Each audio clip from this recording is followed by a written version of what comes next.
The future of Ontario Place is now front and center in Toronto's race for mayor, with two candidates offering different proposals for what should and shouldn't happen here along the waterfront, both in direct conflict with what the province already has in store.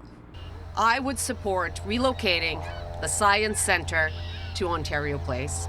I would approve building homes, including affordable homes, on the city-owned land where the Science Centre is now located. A bold proposal at the start of a mayoral campaign, in the midst of a fight over whether the province should be building a 65,000 square meter private water park and wellness centre on the site. Anna Bylaw says the move would keep that development from taking place, in favor of building what she says could be 5,000 new homes near a future transit hub. The priorities of Toronto is to fix services and build housing, and housing is actually a shared priority. I don't think spending $500 million to finance a private spa that most Torontonians can't afford is a priority that we have in Toronto right now.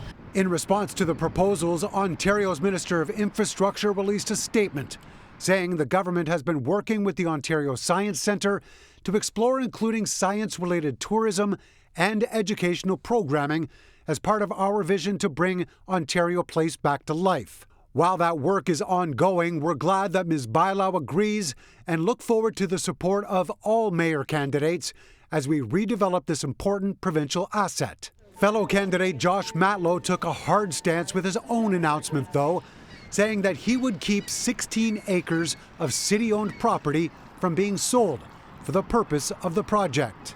We're going to say no to Premier Ford. We're going to say no to the privatization of our waterfront. And as mayor, we're going to keep our waterfront here at Ontario Place public for many years to come. Therma Group, the private company criticized for its plans and not making enough public space available, is doing its best to play nice at this point, saying it's listening to all ideas on the table. We see this as an opportunity to really improve and upgrade some of the public spaces down here, and we're excited to continue hearing from the public about how they want to see that take shape. MPP Mitzi Hunter, also running for mayor, believes any changes that are going to take place need to be driven by public input. She wants to make sure that public space is enhanced and that it's affordable and accessible for all. City planners actually released a critical report based on Therma's proposal less than a couple of weeks ago, saying it overwhelms the public realm and prioritizes private uses. Meanwhile, Bradford was out campaigning today, pitching his two-part plan to reduce traffic and gridlock in the city. We are going to appoint a traffic congestion relief commissioner. Their sole job is to coordinate the infrastructure projects across the city. Bradford says he would also redeploy 200 parking enforcement officers. Their duties would include ensuring road users comply with traffic signals and helping clear cars from intersections when the light has changed.